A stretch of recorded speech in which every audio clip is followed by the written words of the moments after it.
Olá pessoal, tudo bem? Meu nome é John Robert e hoje estou aqui para falar de uma coisa muito importante sobre a taxa de câmbio e o mercado cambial, onde importação e exportação são um dos principais elementos para que isso aconteça. Veremos um pouquinho o que é a taxa de câmbio num trechinho de um vídeo a seguir. No entanto, cada país possui sua própria moeda. Para que as transações econômicas aconteçam entre eles, é preciso que haja uma regra de conversão que permita a comparação entre moedas diferentes. Pois é, pessoal, isso é a taxa de câmbio. Para identificarmos e distinguirmos melhor a taxa de câmbio, podemos usar como exemplo a lei de mercado, onde, quando o mercado tem em excesso mercadoria, o preço diminui, e quando há falta de mercadoria, o preço aumenta. Assim também é com a taxa de câmbio. Basta imaginar a moeda estrangeira como se fosse um bem e a taxa de câmbio como se fosse seu preço. A taxa de câmbio é dada pela quantidade necessária de reais para adquirir uma unidade da moeda estrangeira.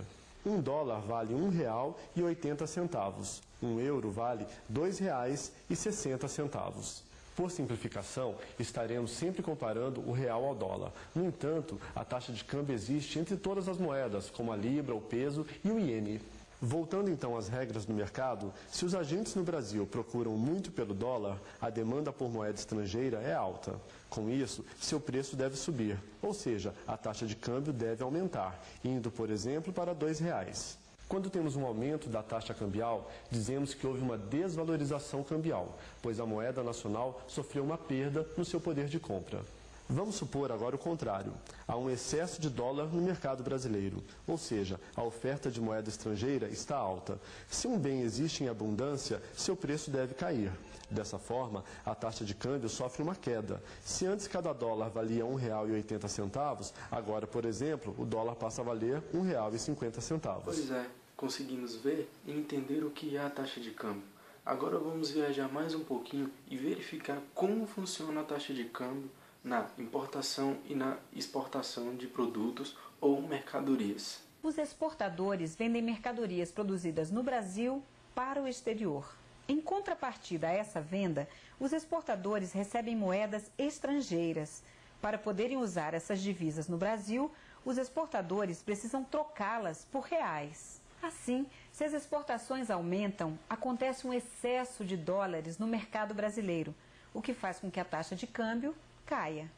Agora pense no caso dos importadores. Eles compram bens produzidos no exterior e, para tanto, precisam enviar dólares para os outros países. Mas para conseguir esses dólares, eles precisam trocar seus reais pela moeda estrangeira. Assim, se as importações aumentam, acontece uma maior demanda por dólares no mercado interno, o que faz com que a taxa de câmbio aumente. A taxa de câmbio tem uma influência grande em toda a economia do país. Dessa maneira, é importante que o governo estabeleça regras para a determinação da taxa de câmbio. Essas regras consistem nos chamados regimes cambiais. Basicamente, existem dois tipos de regimes.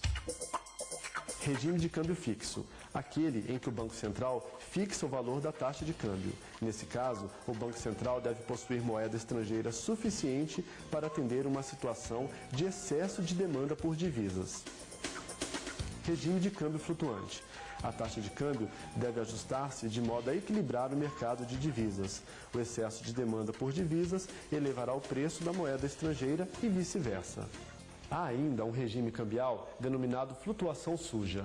Neste caso, trata-se de um regime flutuante em que se aceitam intervenções do Banco Central, de forma a evitar instabilidades, não permitindo grandes oscilações num curto período de tempo.